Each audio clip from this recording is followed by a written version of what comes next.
So you want to read weird books? Well, you came to the right place, because who better to give weird book recs than a certified weirdo?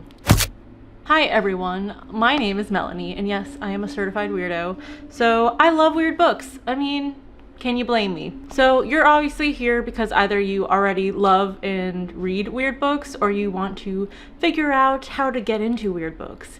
And boy, do I have the recommendation list for you. So if you're a reader of any genre, honestly, well, not everyone, but enough, you've probably liked something, and I'll recommend a book based on what type of thing you read that you like.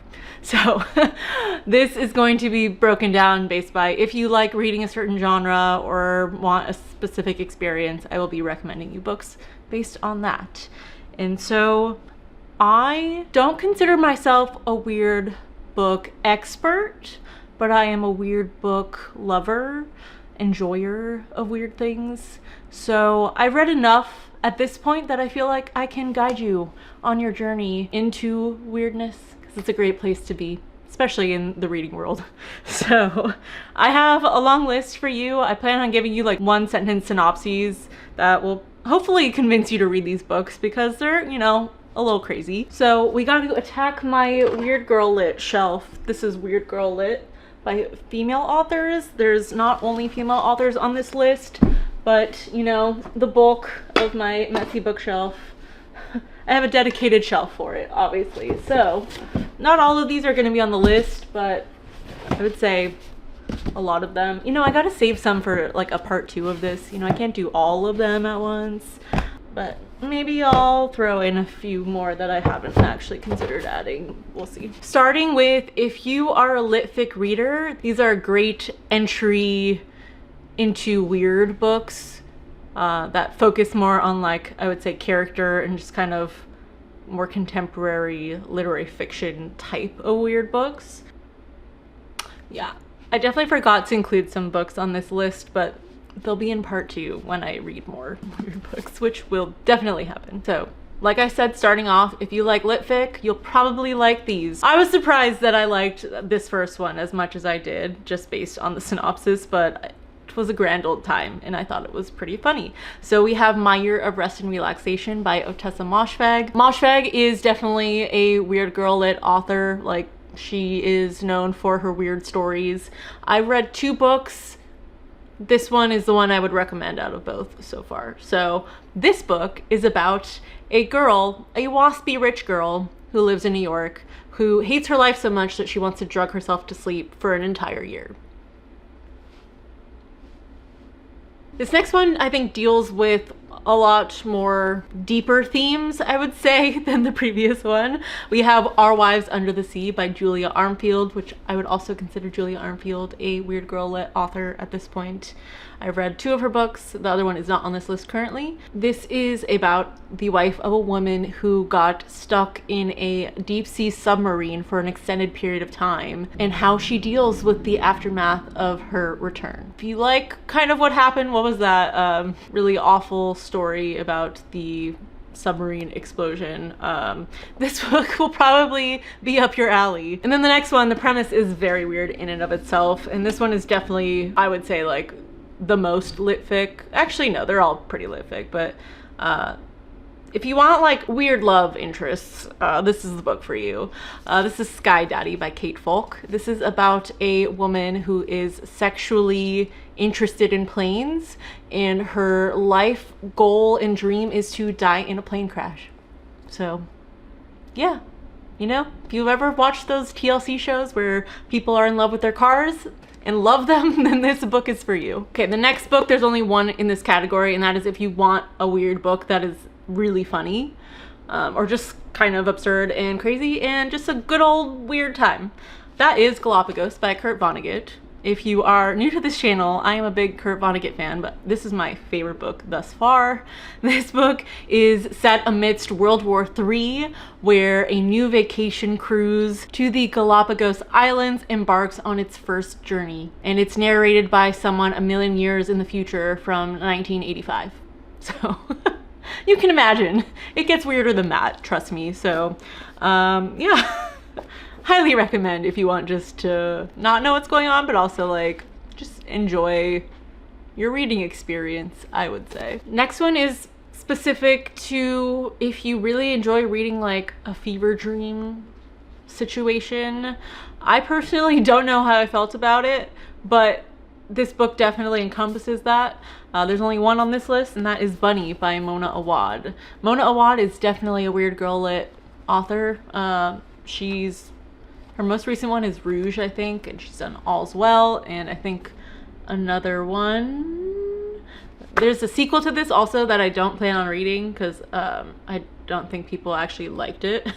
But this book is about a girl who joins a writing cohort at her university where the other students are a group of girls that are obsessed with each other and call each other Bunny and get up to weird activities on the weekends. There is a whole piece of this book that felt like I was having a fever dream while the character was, and I don't know how I felt about it, but I think you either love it or you hate it, and I'm more on the love side, so enjoy. Ooh, talk about another fever dream book. This was my read for Botswana.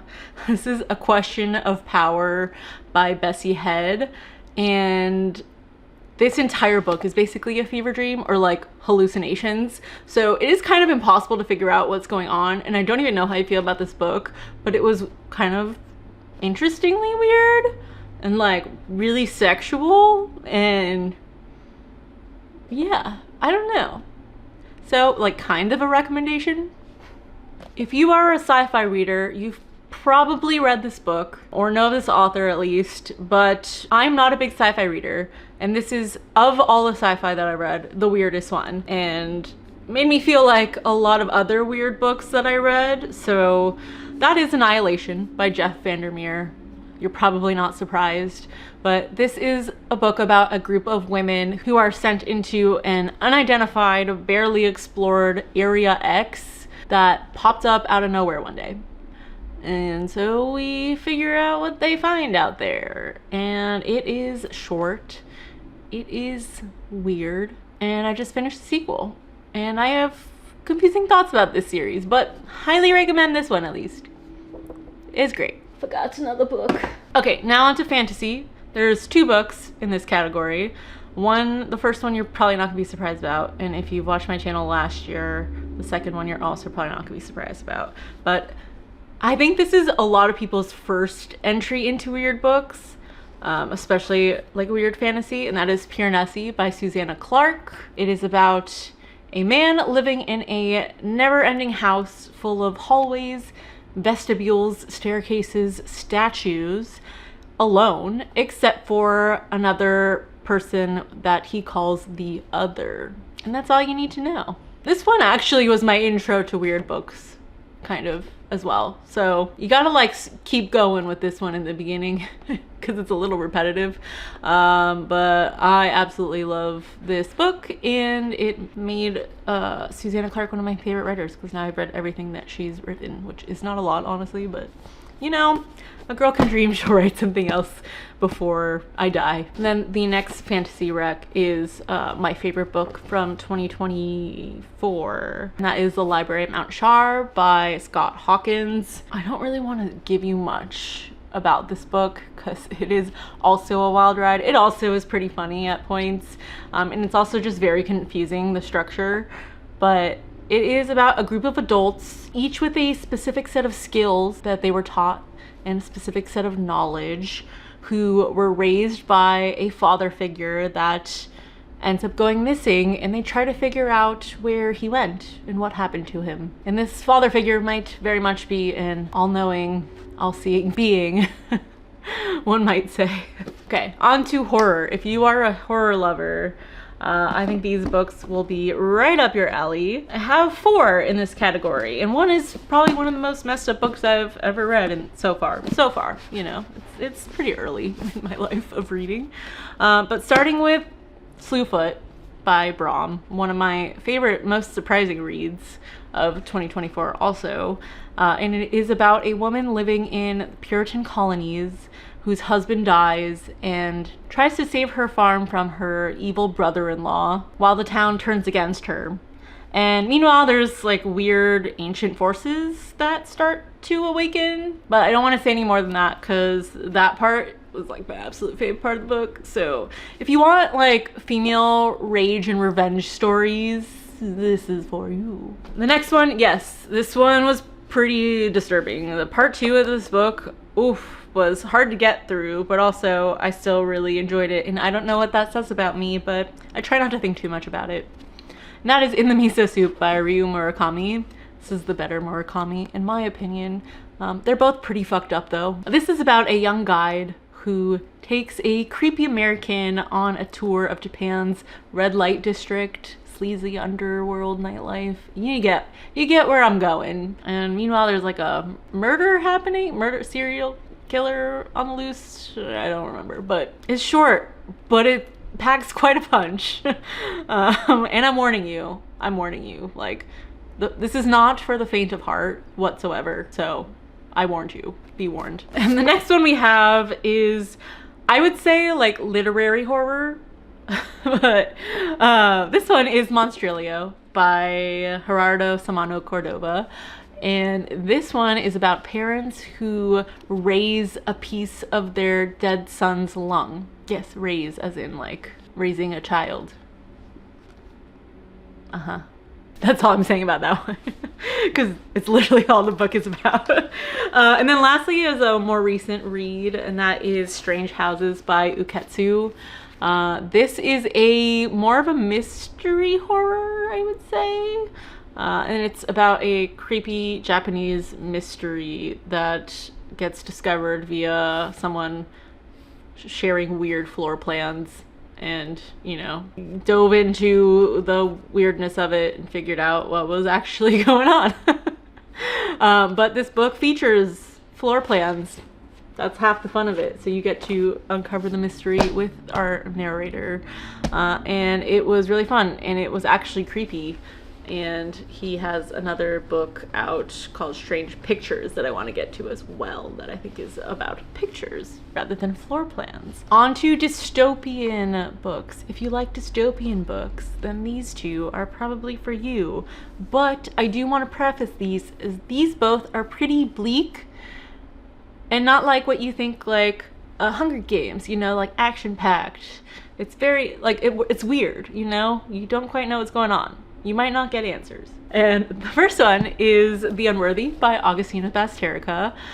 This one is about a mysterious convent in an unknown, unidentified world where women strive to become an enlightened one while being punished pretty severely the whole time they're there. So yeah, you can imagine. There's some queerness in here, some sapphic bits, but yeah, very interesting one. I still don't know how I feel about this one, but very dystopian, I will say. And then this one probably comes as no surprise, but this is I Who Have Never Known Men by Jacqueline Hartman, translated by Roz Schwartz. This one you've probably heard about before. I've talked about it before. It's kind of been circulating the past couple years, but it is about 40 women in a cell. One of them is much younger than the rest of them, and none of them know or remember where they are or how they got there. And that's all I'm going to say, because people kind of spoil a little more than that, and I recommend you not knowing what that is, but, you know, to each his own. It says it on the back anyways, but it makes you think a lot. And I actually really appreciate the ending, even though a lot of people didn't like it, but a lot of people really liked it too. So, yeah. Bleak dystopians. I mean, I guess all dystopians are technically bleak, but these ones are like on another level, I would say. Oh, I forgot to know. If you are a true crime lover, I think this is the perfect weird book for you. It is Devil House by John Darnielle. John Darnielle, I believe, is the lead singer and lyricist for the Mountain Goats. That's how Kaylin discovered him. I had never heard of them until I met Kaylin, but he's a very good writer. So this is about a true crime author who moves into a house where murders happened to do research on his next novel that is set in the satanic panic of the 1980s about the house that he is going to live in. And it's weird. It takes weird turns. there's a whole chapter in here that I don't want to explain to you that like makes absolutely no sense why it's in here, but it's also like a story within a story kind of thing. Really fun, and the ending got me. The ending made this a 5-star for me, so yeah, honestly, if you like true crime, this is definitely the book for you. I got another one from my fiance's shelves. The next category is if you like gross books, like pretty disturbing gross. I don't, but I guess I do because I read these. But the first one is Tender is the Flesh by Augustina Bazterrica. This would also be under horror as well, but it is just very gross, so I'm warning you about that. And this is about a world where animal meat is now toxic, so they start breeding humans for consumption. And our main character works at one of those breeding plants. So you get a lot of details. I'll just tell you that. And then the next one is Walking Practice by Dolki Min. I'm sorry, I can't remember. I don't have the physical copy. I can't remember the translator's name, but this one is surprisingly like heartwarming, but also like really disgusting and gross and yeah. And this is about a horny alien who eats people from dating websites while struggling with its identity. I mean, it's short, so that's the gist of it. And then the next one is if you are a historical fiction reader. This one's also pretty dark. I mean, as you can tell, most of these are pretty dark and messed up and all of that, but that's what makes them weird and fun. in my opinion. So we have The Glutton by A.K. Blakemore. The Glutton is about the life story of a man who can eat everything and anything, literally, and does, and all the things people take advantage of him for. Yeah, this one's very dark, but also a very interesting story, and also pretty gross, but I feel like not gross enough on the level of like Walking Practice and Tender is the Flesh, but I think it's fitting that this one comes right after that one. And then lastly, we have our advanced weird. If you are a weird book lover and you haven't read these yet, I recommend you do, because they are some of the weirdest things I've ever read. And the first one is probably no surprise because she is the queen of weird books, and that is Earthlings by Sayaka Murata. This book takes a very interesting turn that I did not expect, and you know, there's a lot. So this is about a girl who believes that her stuffed hedgehog is an alien, and then so is she, and lives her life that way through adulthood. That doesn't sound that weird, but it's weird. Trust the weird book wreck weirdo. And then lastly, I don't know if this is as weird as Earthlings, but it's weird in a very different way in that it's very confusing, and it's also like messed up how you kind of figure stuff out. Kind of like drop bombs on you. I mean, like you're like, oh. That's how I felt reading it. And that is The Bone Orchard by Sarah A. Mueller, and I feel like no one talks about this book. I also don't think it's like super like popular or like read a lot, but I think about this one all the time, and it still kind of confuses me. I want to reread it now that I like know how it's structured and like what's happening kind of. But this is about, and the synopsis I'm about to give you like does not make it sound weird or might not even appeal to you, but it actually is very well done and interesting. And it's about a king who requests a brothel house owner to track down his killer on his deathbed, who he thinks is amongst his sons. And this brothel house owner and the brothel house are not quite what they seem, and it's pretty dark, pretty messed up. So yeah, I mean, if you're someone who gets triggered by content, like, please check trigger warnings for all of these books, content warnings, whatever you want to call them. That wraps up this list of weird books, and as you can see, I still have like a bunch more. Well, you can't see it, but now you can kind of see, like, I still have a lot more to go. And I'm also like just started reading another like really popular weird girl lit author, Melissa Broder. I just started reading Milk Fed, so that will be on the list in the future if I like it. which I'm liking it so far. So I will definitely have more to come for you, but I hope you found something that interested you, that will kind of stoke the weirdness that you were looking for in this video, and get you going on the weird side of books and reading and literature. And if you have any recs that I need to get to, please let me know, because I absolutely love them, and the weirder the better. So I appreciate you. Thanks for tuning in. Hope you got something out of this video, and thank you so much for watching. I hope you have a great day. Bye.